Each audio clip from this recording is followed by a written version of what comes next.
All right, good morning, welcome back. You're watching Morning Cafe, and this morning it's Health Thursday.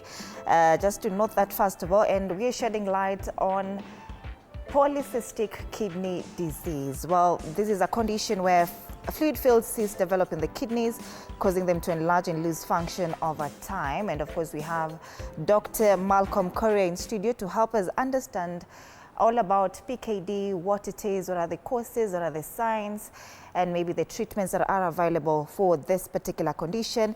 We do have Grace Simelane in studio, a patient living with polycystic kidney disease, and she'll be here to share her experience and how she is managing the condition, as well as Godfrey Simelane, Grace caregiver, just to hear your experience with Grace and how you're taking care of her. Welcome to studio, lady and gentlemen. Thank you. So I want us to, first of all, just start with you, of course, Dr. Malcolm. What exactly is polycystic kidney disease? I already mentioned it's a fluid that is in the cyst, but from the medical perspective, if you were to explain this to somebody who is hearing about this for the very, very first time, what is this? So there's polycystic kidney disease there's two parts to it. There's a genetic component to this. There are two genes which are usually involved. There's PKD1 and PKD2, which govern now small structures on the cells that actually cause the fluid shifts and make that structure get damaged. And that's how the fluid starts accumulating and the structure of the cell gets damaged. And that's how the cysts accumulate. And now because these small structures are called cilia, they're in different organs as well. So that's why it can appear in the liver, it can appear in the kidney. They can also be dilatation of blood vessels in the brain as well and cause aneurysmic dilatation, although this is a rare condition. But what is mainly the biggest problem is that damage to those small microstructures is what causes the cysts to form, and that it is a genetic component to it. So there is a 50% chance that also the children will pick up from a parent who has it. Okay? So that answers the question of, is it a genetic condition? 50% it is. Yes. All right. So that's the part of the AD, PKD of polycystic is now the autosomal dominant polycystic kidney disease. How about the AR PKD? Because I understand There's also a recessive form, yes. Oh, that one affects, they say that the autosomal recessive PKD, that is the one that are more prevalent for infants and children. Yeah. And then how different is it from now AD PKD? So usually the adult form, because that's the one which we mostly get in touch with, is mostly picked up between the age of 27 and 42 years of age. And it's over time because this damage occurs over time as well. And that's when the cysts start occurring. So that's the difference between the two, the recessive form and the dominant form. It's just the way it is passed through from one parent to the child. Between the AD PKD and IR PKD, what percentage is the transmission? Is the 51% for AD? AD PKD, it is because it's dominant, it can go through to, there's a 50% chance of any child getting it. So it's a bit of a coin toss as such. You can't really know which child you'll have who will have the ADPKD passed on to them. All right. Of course, Dr. before we bring in Grace and Godfrey, what causes the cysts to form and why do they affect kidney function so much? So the cysts form because of the damage to those little structures, the cilia. And those cilia cause fluid shifts to accumulate inside the cells. And those cells are found in the tubular structure of the kidney, they're found in the liver, they're found in other organs like the pancreas and the lung as well. So these cysts can form in other areas, even outside of the kidney. It's just that because the kidney is the most found, is why it's usually found inside of the polycystic kidney disease. But when there's liver alone, then it's just polycystic liver disease as well. So that's how the cysts form, because there's damage and then there's fluid accumulation inside, because once there's the breakdown of these little proteins which help the structure of that cell hold, then there's a drop in calcium within the cell, and there's a little part called cyclic AMP, which is used to cause the fluid to accumulate into the cell. Yeah. And that's how the cysts now form. It damages the kidney because the cysts are not useful. They're not structured in a way where they will actually do kidney function. So they crowd out the normal kidney, and that's how it damages normal tissue, and that's how your kidney function ends up going down. The same thing will appear in any other structure that the cysts appear. So if it's in the liver, then it's a crowding out for issue. The cyst will damage normal tissue, the tissue doesn't work anymore, and the liver function goes down. Same as for the kidney. All right, Grace, let's talk about your journey. When did you first learn about you having PKD, and what was the initial symptoms that you had? I first learned about it when I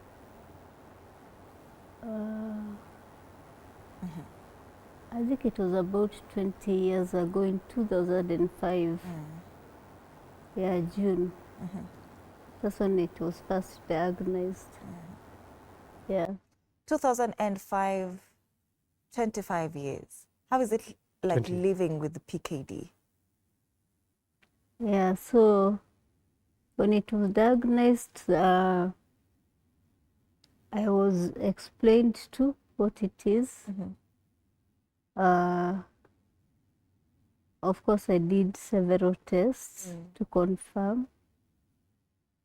And then I didn't have major symptoms.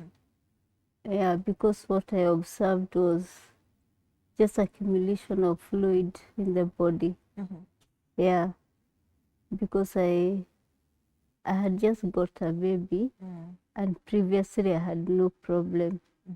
When I realized there was accumulation of fluid, yeah, in the body, and after a scan, yeah, they diagnosed the kidney and the liver disease. Yeah. Dr. She's talking about she had a baby and there were just fluids. Could that have been a contributing factor to what caused it, or was it there but just hiding? So that's a nice question. It had nothing to do with the pregnancy. The pregnancy, in most cases, patients who have polycystic kidney disease can have normal children. As in, can have abnormal birth. The child can be affected by the polycystic kidney disease. In her case, after we had a nice discussion with Godfrey, we realized that she had swelling over one side of the body in the abdomen. And after now going to fish out why that's happening is where the scan was done, and then the cysts were found. So this is the way usually a diagnosis can be made on polycystic kidney disease or liver disease for that matter, is it can be an incidental finding on imaging. You went in for something else, and then you're told, oh, by the way, there are several cysts on the liver, several cysts on the kidney. You need to have this checked up. And that's when a new journey can begin. So that's really what's happened to her as well. So the birth, the only issue that can happen with pregnancies that they can be complicated pregnancies, because especially like at this point when it has progressed and then you want to have a child at this point, it can be more complicated to have a pregnancy. But if you look at it, it's 20 years ago, the cysts were probably very small at the time. And the hormonal shifts and everything at that point would not cause any changes to being able to successfully carry a pregnancy. All right, Godfrey, let me just introduce you in. Maybe you can now bring us into your relationship with Grace as a caregiver, of course, and how this is affecting your day-to-day life. Okay. Yeah, Grace is my wife. Yeah, we have journeyed together, got married in the year 2002. Yeah, and so when the diagnosis was done in 2005, we have journeyed together. Gone to a number of doctors, and their assessment to her condition has been consistent in that it's a genetic condition. Yeah. Or by any chance, are the kids also affected, or are they having a higher chance of having PKD, now that you're talking about it being genetically transmitted, sort of? Okay. Okay, we've not done a check on my son, but my daughter also has that challenge also. Yeah. So, Daktari, chances of it being in the children, is it also high? And can anything be done maybe at an early stage to try and prevent it just maybe growing to something bigger as they grow? So unfortunately, prevention impossible because it's a genetic thing, unfortunately. So it will be passed through the genes. But there is medication that we have available that can delay the progress to kidney failure, and the drugs we use currently stabilize more of the cysts. So they work on a hormone which actually causes the cyst to stabilize and not become bigger.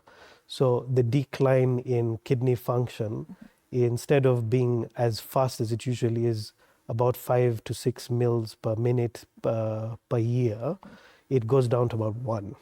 So that kind of gives you a longer duration of time before any damage can occur, sustainable to now need dialysis or anything else. So really speaking, that's it in terms of medication-wise. There are new drugs which are being targeted currently, which are going intracellular, especially to the defective CAMP, but they're not yet available. So the one we have currently, which is FDA approved, is what we use to just stabilize things in terms of the cysts and just delay progression. Okay. Speaking of treatment, of course, we'll be coming into that later on, but I was reading something about tolvaptan. Yes. How effective is it in just slowing the cyst growth? So that's the drug we have currently. Tolvaptan is the medication that we use, and it's really speaking, it's the only one that's been well documented to delay the progression to failure. And the only way it does this is to just prevent the cysts from becoming larger and getting more. But it is not preventative, it's more of a delay of progression. So they are effective. It is the only effective drug we have currently to hold on to the cysts, preventing them from becoming larger and more. All right. Grace, you know, when you were first diagnosed and told that you have cyst in your system and your kidney affecting your liver as well, how has this affected you emotionally? Because if you're talking about 20 years, you've had to live with this, it has affected your way of life in one way or another. How has it dealt with you from the emotional lens? Yeah, from the emotional side, what I would say is that at first I was a bit, I think I received it with shock. Yeah, because to think that the liver is affected, and then the kidney is also affected. I didn't know what that meant. Yeah, to having a young baby. I think my concern especially was that I had a young baby. Yeah, and I needed to be there as a mother. Yeah, the first thoughts, that come to mind when you're in shock, you think about death. Yeah, but I remember during that time of diagnosis, I was reassured, that it doesn't communicate death. Yeah, because death is when organs collapse. Yeah, all organs collapse. So, yeah, there was hope. There was hope. Yeah. You have had hope for 20 years. Yeah, I've had hope for 20 years, especially because many of those years I've been able to do a lot for myself.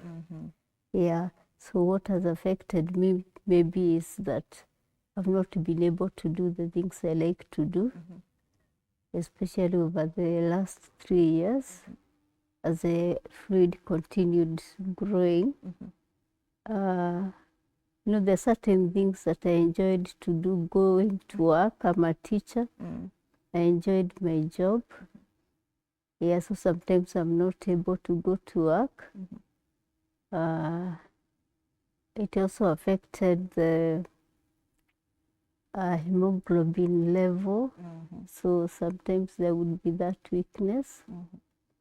Yeah, and then even in the house, as a wife and a mother, you know, there are things that I enjoyed doing, like cooking for my family.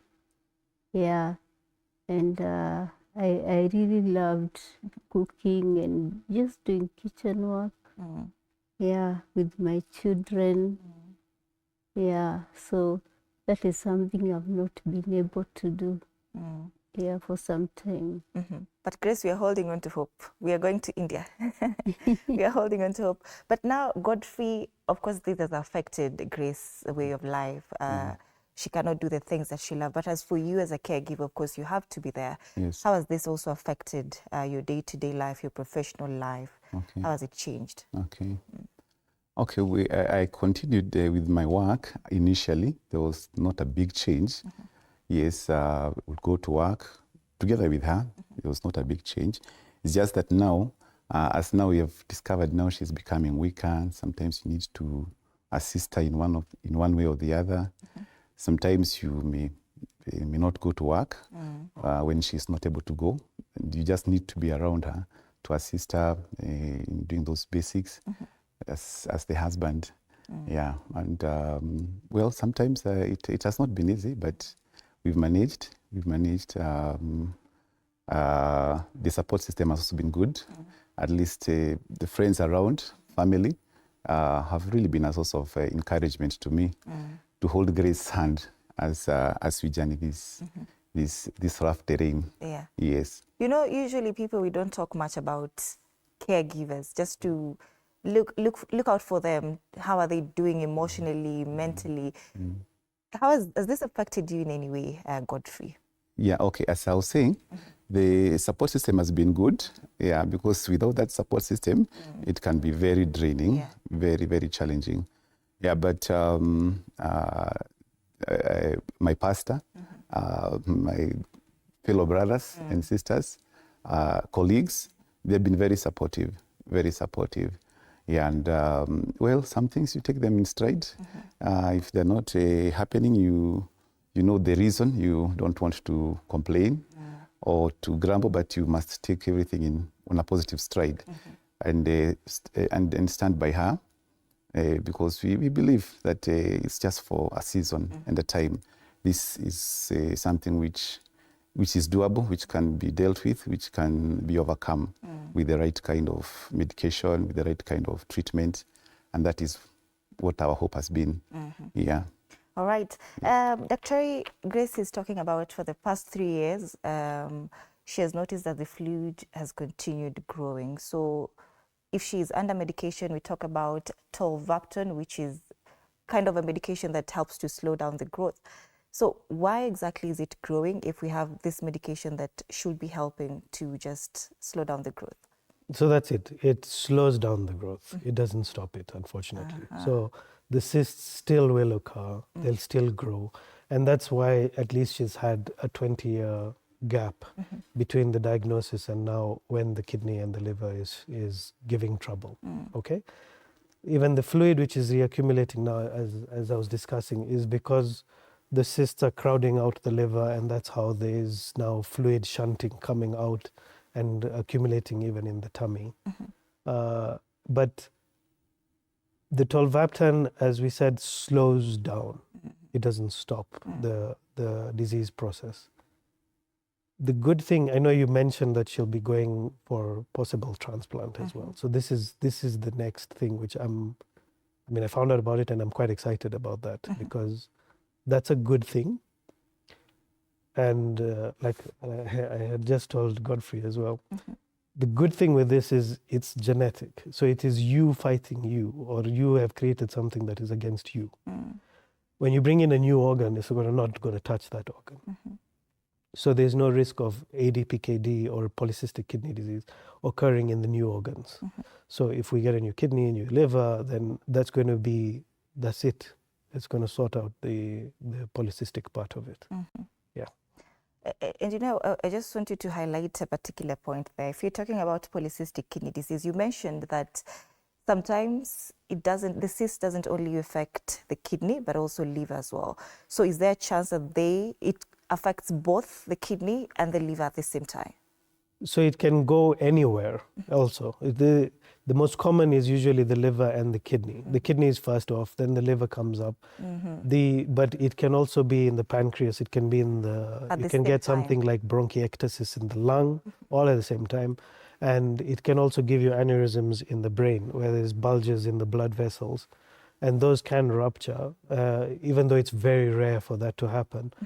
But yes, it can occur I guess it's just a coin toss as well on how unfortunate or aggressive the gene is. In most cases, PKD1 is the one which is a bit more aggressive, and it's unfortunately the one which is more prevalent when you do the genetic studies. So it's about 78% of the cases has this. And that's the one which progresses faster to kidney disease, and it's the one which will have more cysts appearing elsewhere. There are smaller genes which are picked up when you do the genetic checkups, but that one we don't usually do unless you are looking into progression. So possibly like for your daughter is something that we would say, okay, maybe we could check to see how it would progress or how fast it's going to progress. But it's an expensive test, and it may not change the way you're going to move in terms of treatment as well. It would give you a way forward in knowing if you're going to have a faster progression to kidney disease or to liver disease, then you know what to do in terms of your support structure, finances, and early interventions, which would be like this, to get a transplant done early enough. But Grace, do you feel supported really? Not only from the family perspective, but also when you look at it from the health facilities, you know, the hospitals, even family, you'll bring that in. Do you feel supported as someone living with polycystic kidney disease? Are we having enough materials to help you in the country now to help you deal with this condition? Yeah, I feel supported. Starting from the family, because like my husband now is the closest person that I have. So I feel supported even by friends and yeah, by even colleagues at work. Yeah, and other people that I interact with. I feel a lot of support. Yeah, maybe now when we talk about a transplant, the main challenge is now finances, raising the finances to be able to get there. Yeah, because it's likely to be a huge sum. Yeah. It is a huge sum, and we'll talk about it as we progress with this conversation. But Godfrey, of course, you are the head of the home, and we are talking about your daughter also showing signs. Let's talk about the financial drain that this has on you as the head of the house. Okay. Okay, it's been quite a drain. Yeah, but I also want to thank God, because at least my high employer at least has also been very supportive in the fact that some of the hospitalization have been taken care of by the employer.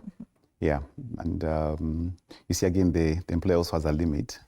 Yes, so after a certain limit has been exhausted, then you may have to use it. You may have to dig into your pockets. Yeah, but friends have been very supportive, especially the last 1 year. We've had quite a number of people coming together, donating, and ensuring that Grace does not miss her clinics or is not grounded at home because of financial aspects. Yeah, but it has some. It is training, as the doctor has said. Especially the medicine, tovaptan, is quite an amount. Yeah. So it has its effect, but the support system, I repeat once again, has played a key role in helping us remain afloat. Yeah. Yeah. Is it only Grace that goes for this medication, or the daughter as well? The daughter has not been using the 12-aptan, because her condition is not very critical. Yeah, so we said first we focus on Grace and see how we can stabilize her. Yeah, but my daughter has started on a small scale, yes, on the 12-aptans, and she's doing well. Yeah. All right. And I'm sorry we're using her as also a point of reference, you know, because if you're talking about it starting at an early age, Dr. you know, what are the available medication for such a condition just starting? So that's that. Unfortunately, just that. At the moment, as I said, there is one drug which is being researched currently, which will be probably a lot more effective, but we are not yet it's not yet rolled out. So really speaking, the only good drug that we have currently to stabilize and prevent delay progression is the tolvaptan at this point. So in her case, it would be a lot of reviews to keep looking at the cyst structure, to see the numbers, to see how big they are, if they are increasing in size and number. And then it would be a scale up in terms of the medication to be used. So in her case, yes, she'll also have a lot more clinic follow-ups, check her blood pressure, check her kidney functions, check her blood numbers and everything else, in order to just make sure she's stable and she can progress well. If you're talking about tolvaptan, of course, you've said it's a very, very expensive medication. What happens to somebody who cannot afford this at all? That's a very tough one. You can't afford it. There is at least there's a bit of access programs which are created, but through the Polycystic Kidney Foundation. But it's very difficult to access because the drugs are being given in a different country. So the only way it is possible is now through charity work, because there's no access program at the moment to the medication. So if there's complete inability to access the medication, we don't have a way around it at the moment. All right. So is there a way to detect PKD, you know, symptoms before they appear, especially for families with a history of the disease? That's very important. One of the major things that comes up is hypertension at an early age. That's one of the earliest signs that there is something wrong. And especially if you have a genetic component and there is a family member with PKD, then it would trigger you to go in and have other checkups done, especially now the imaging wise, to look at an ultrasound or an MRI or a CT scan, whichever is done. Usually an ultrasound is more or less enough to see if there are cysts which are in the kidney. And there is a scaling, an image classification which has been done by the Mayo Clinic to now look at what would be more aggressive. It can also give you in terms of progression.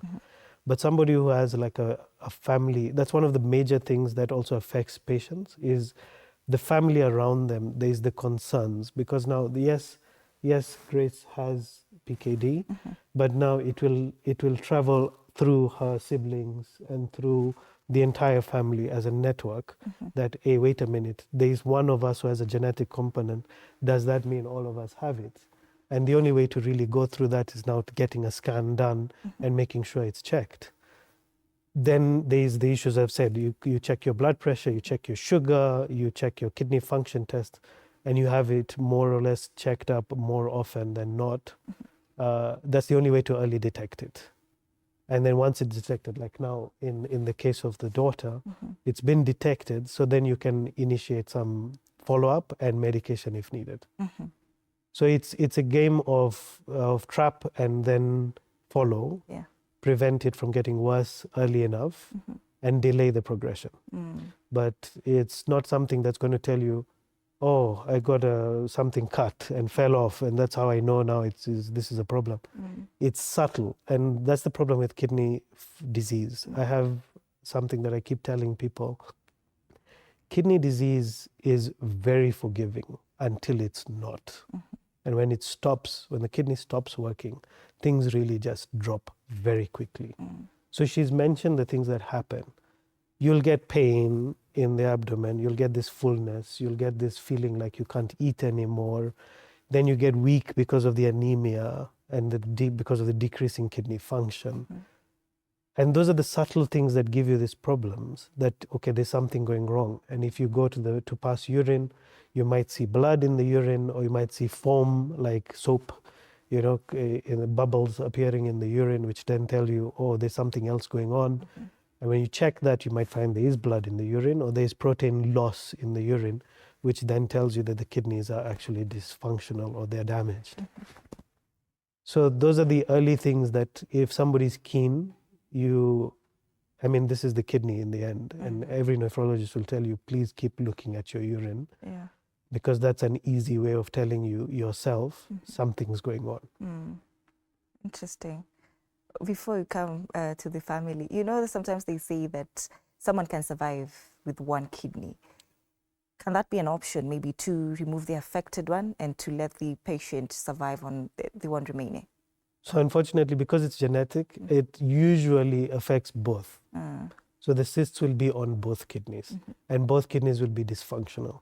And the GFR, which is the glomerular filtration rate, that's the functioning level of the kidney, will come down because both kidneys are affected.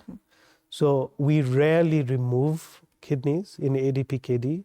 It's only done if there is no room. Usually when you're doing a transplant is the only time you'd take out one or both, or if there's incessant pain and it's a dysfunctional kidney. That's the only time that they're taken out. But even if you took out one, it's not going to solve the issue because the other one's still affected. And you know, Grace, for most genetic disorders, we've seen people facing stigma, let's say, very many conditions, you know, when it's genetic, you face stigma. Have you faced stigma living with polycystic kidney disorder? Yeah, there has been quite a bit of stigma, especially, you know, when people see your stomach is distended, they don't know what is the cause. Most people imagine you're pregnant. Yeah, and then, you know, the people you live with will wonder, are you pregnant all the time? Some will comment, yeah, like, when are you due? Or they will call later to find out whether you got the baby, whether you got the blessing. Yeah. Yeah. So some of it you explain it's not a pregnancy, so don't wait for a baby. Some of it you just laugh it off. Yeah, some call my husband also to congratulate him. Yeah, so I think that's the main stigma that I've faced. Yeah, most people looking at you and imagining you're pregnant. Yeah, and if it's taking too long, you know, and especially as it grew bigger, now people are more courageous to even suggest this look like twins. Yeah. How does that make you feel? I think I've lived with it long enough to know, well, that doesn't make it a pregnancy anyway, and I know the truth. Yeah, but you see, sometimes you don't want to explain. Yeah. You've explained it for too long, now you're tired. Yeah, you're tired of explaining. Yeah, so you just let people live with it. Yeah, some are not people who are with you all the time, so they will move, or you will move, so you don't have to offer any explanation. Yeah. So Godfrey, when they call to offer you congratulations, what's your reaction to such approach? Okay. Okay, I have had to explain to the number that have called or approached me and told me, mlibarikiwa, that's the key word that has been there. Were you blessed? Were they twins? So to those who have been so close and so courageous to follow, I have had the opportunity to explain to them, actually, my wife has a condition that causes her to look like she's expectant, but she's not. And even some of the friends that I've approached, especially now as we are trying to mobilize resources, they've told me, we thought she was expectant. Yeah, I told them, no, she was not expectant. It's that condition that has caused her to look like she's expectant. Yeah, so well, I've had to explain. And it is not easy. But as my wife has said, you take everything in positive stride. Yeah. 20 years is a long time to be negative, right? Yes. Yeah. So Dr. maybe, the question that people might be asking is who gets it? As much as you're talking about it being a genetic disorder, looking at it from the gender lens, is it the male or female? Because this is not a condition that people see often when we're looking at the feedback that she gets, the reaction that she gets. So who gets it more? Is it the women or the men? And how does it prevent itself differently? So it's difficult to put that way because it's, as I said, it's a 50-50 chance. There are more females which seem to be affected, but it's not really documented in something where there's a prevalence of male to female sex gender because it's genetic. So it's a coin toss. Each person has a 50% chance of getting it. So that's the only way, looking at it as if you have a person in the family who does have this genetic disorder, the only way to really make sure is to get yourself checked, screen your hypertension. If you're that's why it's important that even if you feel well, a lot of problems we get as practitioners is somebody saying, but I'm not feeling anything. You won't. It's what I'm saying. The kidney is very forgiving until it stops working, and then you're done. So you won't feel hypertension. There's nothing like that of, I feel my pressure being up. So it means that you just need to get yourself regular checkups and make sure that you do your once over every year or something of the sort, just to make sure that everything's okay. And especially if you have a family member with a genetic condition, then it makes you need to be a bit more aggressive with your health and get it checked.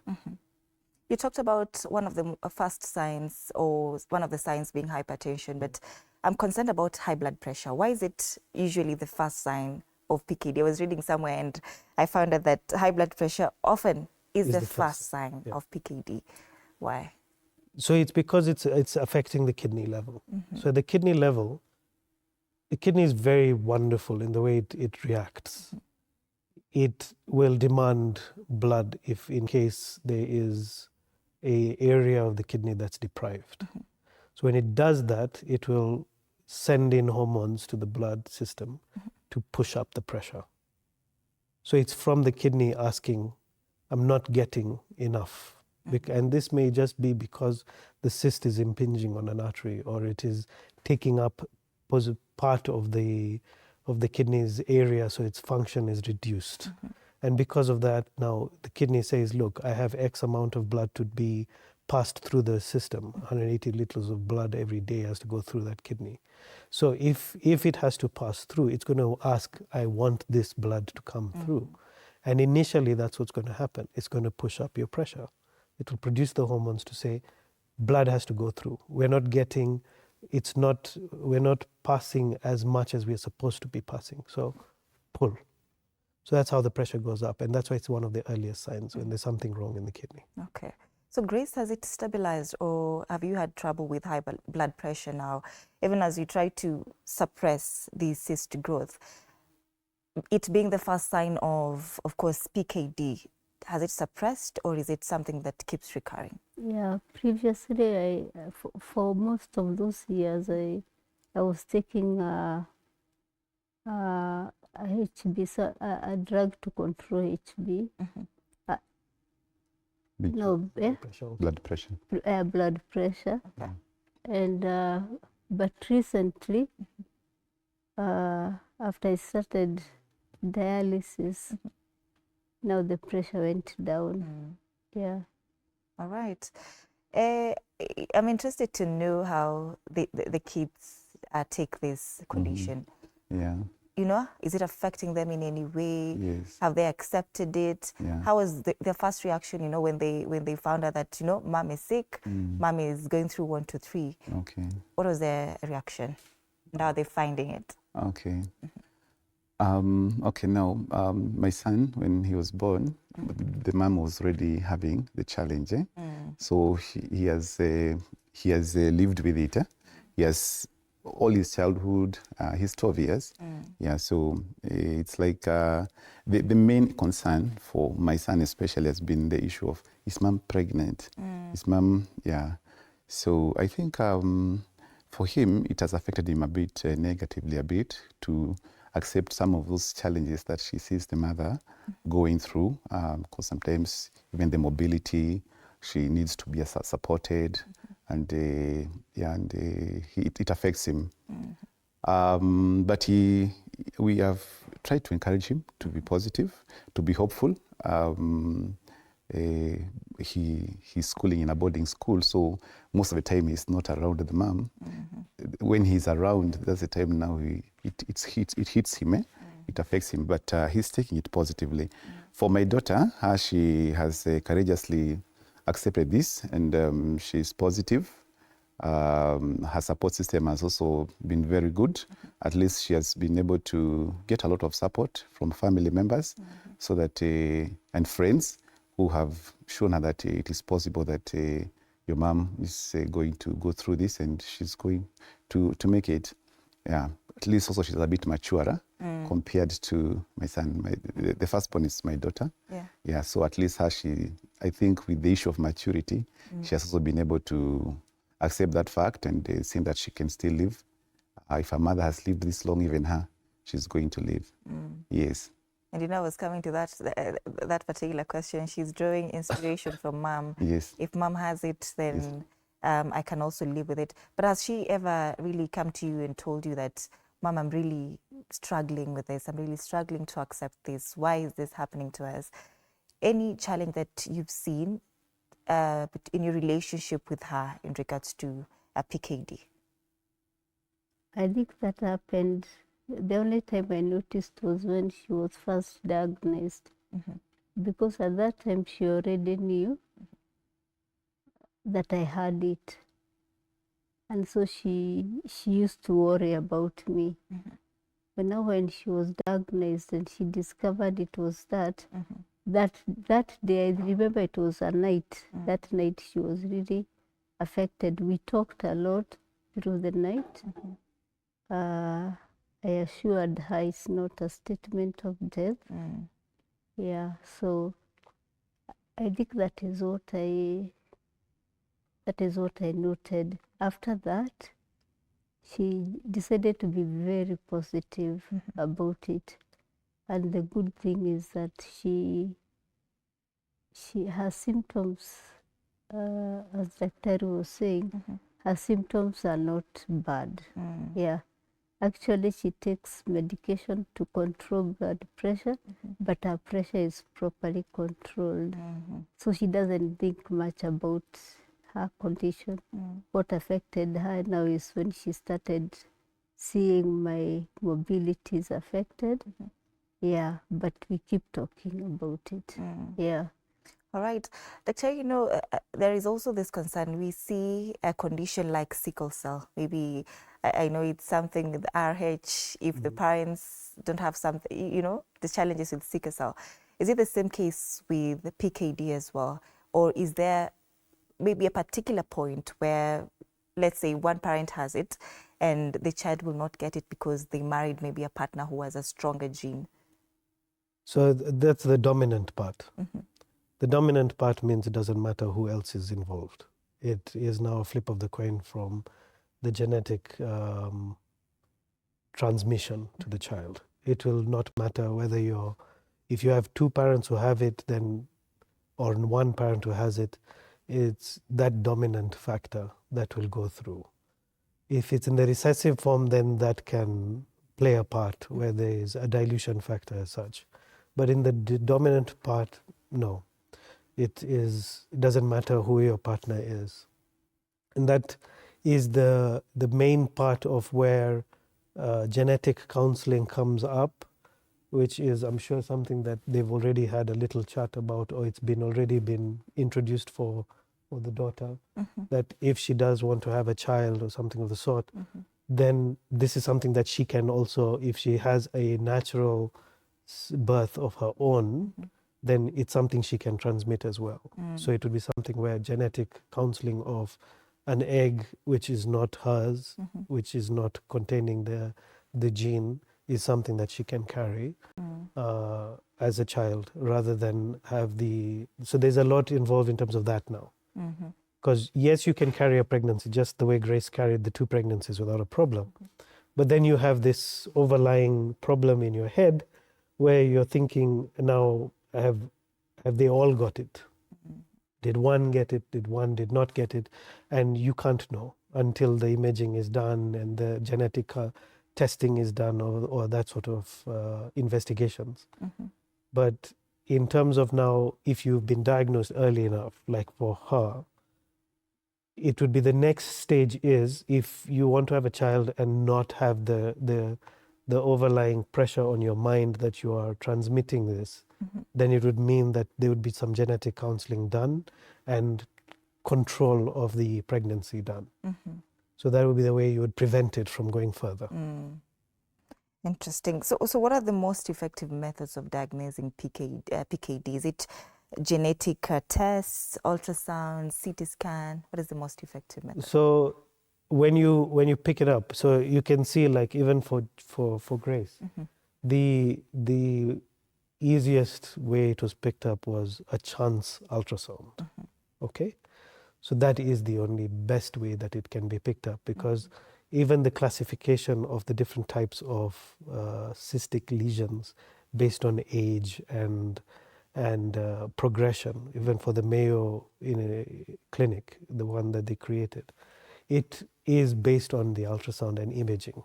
So one of the less invasive, cheaper ways to do it is an ultrasound to find out if cysts exist, and if the cysts are in both kidneys, one or up onto the liver and all. Other than that, then it's just the other investigations of looking into your urine and finding if there's a problem outside of kidney disease. Can it be misdiagnosed by any chance? Yes, it can. There are other lesions that give you cystic lesions, like von Hippel-Lindau. There are some other genetic lesions and other things that can occur. There is like I said, in the imaging classification, there is a way to actually know this is ADPKD versus not, or this is polycystic kidney disease versus not. And it's the number of lesions that are seen, or the number of cysts that are seen in each kidney. There's a whole criteria which is very in-depth that the ultrasound people have to go through. And you have to characterize it between simple cysts and these complicated ones, and the number and the volume per total kidney volume. Because even in ADPKD, because the cysts occur, the kidney becomes bigger in size. So there's a total kidney volume that increases because of the cysts. But it is, yes, it can be mistaken as a polycystic kidney disease if it's not in the right hands, especially. So but it always boils down to the number and volume of the cyst. It may not be even that you have 100 cysts. It may just be 2, 3, but they are huge, and then they're on both sides. That is enough to make the diagnosis as well. All right. Now that is said and done, we've learned a lot about PKD, of course, but I want us now to talk about the fund drive that we have, the medical appeal for Grace. You can talk to us about that, Grace. We are 7 million shillings. We're talking about 7 million shillings in India. How is it going so far? That's actually a good price. Yeah. It's a good price? That is a good price. Okay. Yeah. Yeah, the best that we can get is 7M. Yeah. Maybe you can talk to the people watching. Tell them where to contribute, how to contribute, how to support you. And also, GOtv will also chip in on that. Yeah. So there is an appeal for people to contribute. There's an M-Pesa pin. Pay bill? Pay bill. A pay bill. There's an M-Pesa pay bill. Yeah. Good for you. You can take it. Yes, yes. Yeah, the pay bill. Okay. Okay. So yeah, so we have that appeal. As Dr. has said, that figure is conservative. Yes. Yeah, I thought it was high, but the reason as to why maybe we are having such a figure is because, you know, both her kidneys and her liver are affected. So we have a kidney donor, we have a liver donor, we have the patient, and also a caregiver to go with them. The liver transplant can't be done in this country. It has to be done outside. And we thought India would be a good destination for us. So we've been mobilizing through churches, through friends. We have a pay bill. The pay bill is 222-111. That is in the family bank. Family bank pay bill. And then the account number is 550055. Yeah, so we are requesting as many people as possible, people of goodwill who can stand with us, so as to ensure that Grace lives a full life. She's still very young, and I believe her work is not yet done. And if she can be able to be done that transplant of the kidney and the liver, I shall give her a new lease of life. Yeah, so that's where we are. We want to believe within the next one or 2 months, she should proceed for this operation, this surgery. Yeah. All right. Yes. Let's have that pay bill for the very last time, Godfrey, Okay. and the number as well. If somebody wants to call you, where can they find you? The pay bill and the number as we close. Okay. The pay bill is 222-111. Yeah. The account number is 550055. Pay bill 222-111. Account number is 550055. Thank Phone you. number? Yeah, my phone number. Yes. My phone number is 0722-434475. All right. Thank you so much, Dr. Malcolm Korea, consultant physician and nephrologist, for helping us understand what polycystic kidney disease is, and Grace Simelane for making time to come to studio. And we wish you a quick recovery, of course. And Godfrey Simelane, we wish you well, and we hope we'll get people of goodwill to just chip in and help with the drive. So that brings us to the end of this conversation. We're talking about polycystic kidney disease. Up next, we want to discuss Good Deeds Day after this break.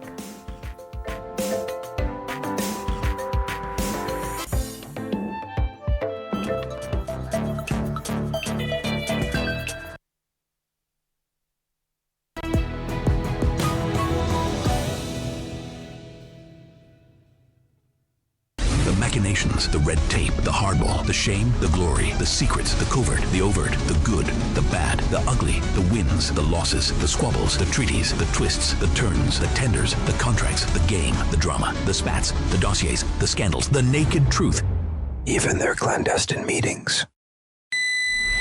Everything you ever wanted to know, now you'll know with a new boldly reimagined and revamped Star. Grab a copy of the Star, because smart people read the Star. Radio 47 inavuma ndani na nje ya nchi. Tumekubalika hadi kimataifa kwa ushirikiano na Deutsche Welle nchini Ujerumani. Tunakupa matangazo ya aina yake, kuanzia habari, makala na matangazo ya soka. Radio 47 na Deutsche Welle, idhaa ya Kiswahili nchini Ujerumani. Hili ni bonge la ushirikiano. Radio 47, tunavuma na bado hapa ndipo.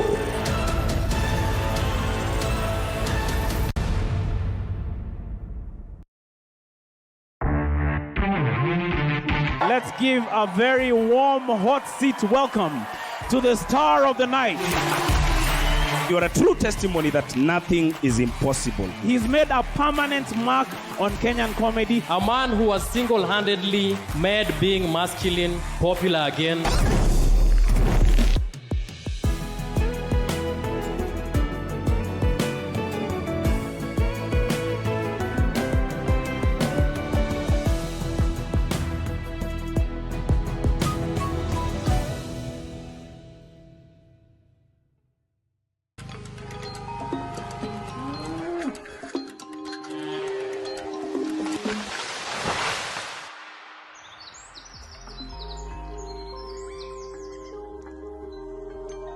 Our world is changing every day, and so should we, for the better. Each week, we tackle the big why, the question that should be on everyone's mind. Why isn't this fixed yet? Deforestation, global warming, and the adverse effects of climate change. The future isn't just something that we inherit, it's something that we create. Join us on The Green Fix as we tell the stories of those who refuse to give up.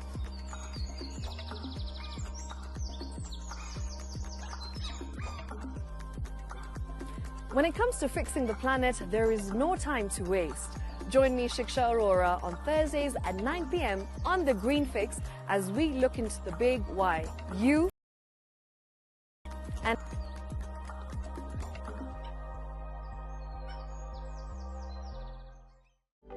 For comprehensive information and education on your health, Body Garage is here.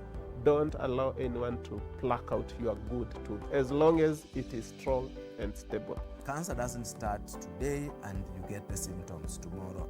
By the time you pick it or the time it is manifesting in you, probably will be there about 5 to 10 years. The eye is the window to the rest of the body. Don't forget to stay hydrated. And of course, you at home do take your water. So the ultimate test is actually you check your urine. Your urine should be clear. Clear like the water? Yes. Should be able to see the other side of the urine. If your urine is colored or has changed color, you cannot see the other side, then you have not taken enough water. Don't forget regular health checkups. Early detection saves lives. I want the message be, we can prevent cervical cancer. We prevent cervical cancer in several ways. You have young girls and even somebody who's above that age, you can pay at least every 3 years. Somebody should have a pap smear done. If you are 40, 45, 50, going upward, once a year, please go see a doctor. Yeah, it's just for normal routine.